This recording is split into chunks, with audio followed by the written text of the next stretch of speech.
Although Mars is not quite a hospitable planet, real challenges begin only now.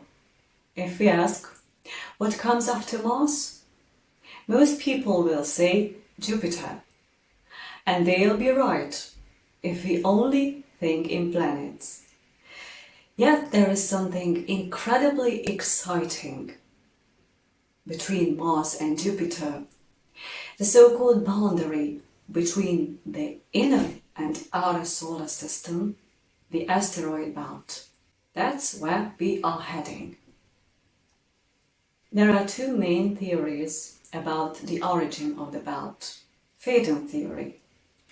It has its supporters up till nowadays, and the theory suggests that once upon a time there had been a rocky planet orbiting the Sun between Mars and Jupiter, but as a result of a cosmic catastrophe or an impact, it was blown into pieces, and the asteroid belt is made of its remnants. Newer studies suggest that the situation is right the opposite, that the planet was never born. What prevented the debris forming a planet? Jupiter, the gas giant gravity. The tidal force stepped in, and as soon as rocks began to accumulate during accretion, the gigantic Jupiter disrupted them. Rocks collided with each other with unbelievable force, but instead of sticking together, they shattered one another. And get this, if we collected all the debris of the belt and gathered them into a rock, its mass would be less than our moons. What does the asteroid belt look like? Many remember the Hollywood movie scene where spaceships frantically dodge in a dense sea of boulder. The reality is, however, much more mundane.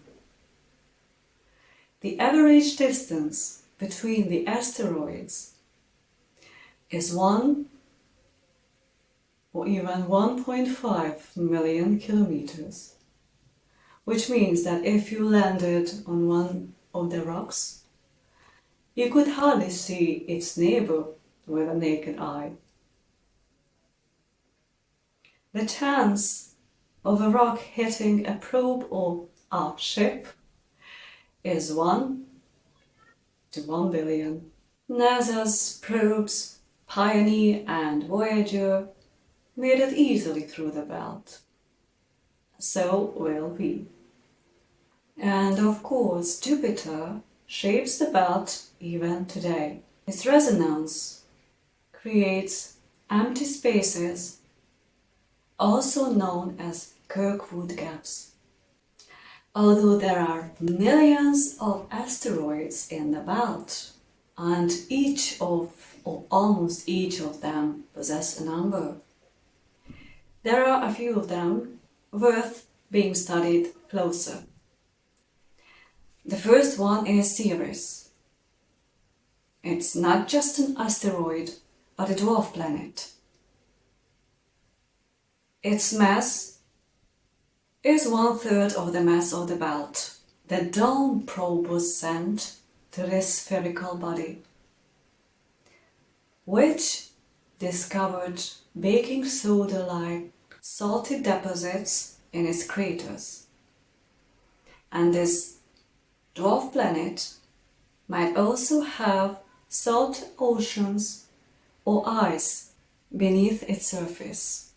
Vesta, the second largest body in the belt. It is a real time capsule because it's a protoplanet from the dawn of the solar system. There is a gigantic crater on its south pole, perhaps a result of an impact. Curious fact that many of the meteorites found on Earth came from Vesta, Psyche, the true golden mine. It probably is giant metal core of a protoplanet, because it's mostly made of metals, nickel, iron and precious metals, gold and platinum. In 2023, NASA launched a probe named Psyche, which will reach the asteroid in 2029. Of course, it cannot bring the treasures found on the asteroids back on Earth. If it happened, the world economy would collapse. And now we approach a point where sci-fi can become reality. What I mean is asteroid mining. The celestial bodies of the belt are not only rich in metals or even precious metals, but also in water.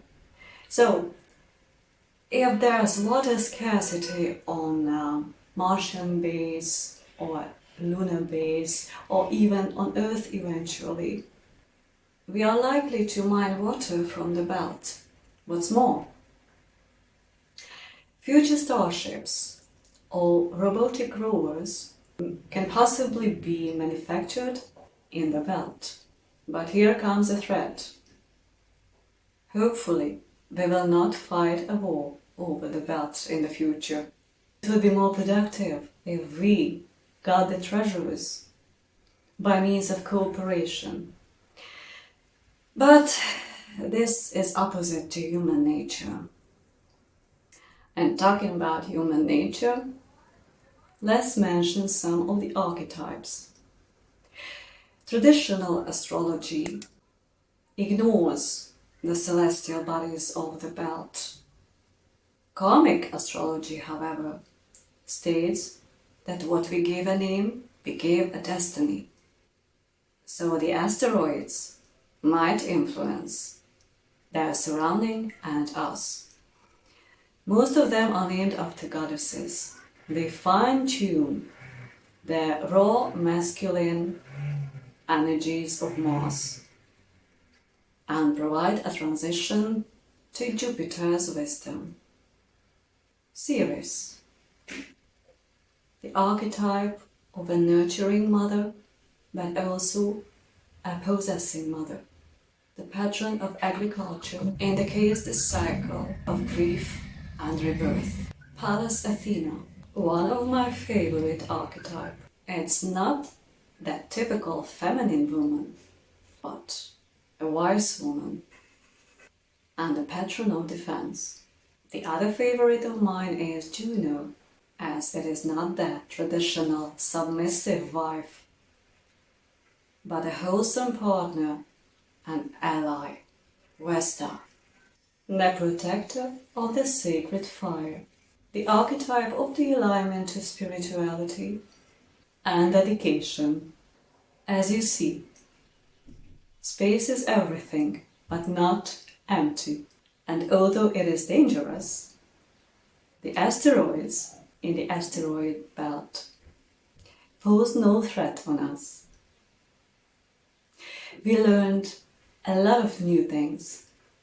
I hope you did too. Let me know in a comment what was new for you.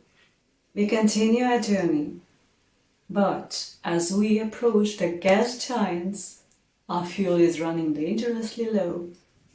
And as far as there are no starship tankers yet in deep space, we have to find another solution.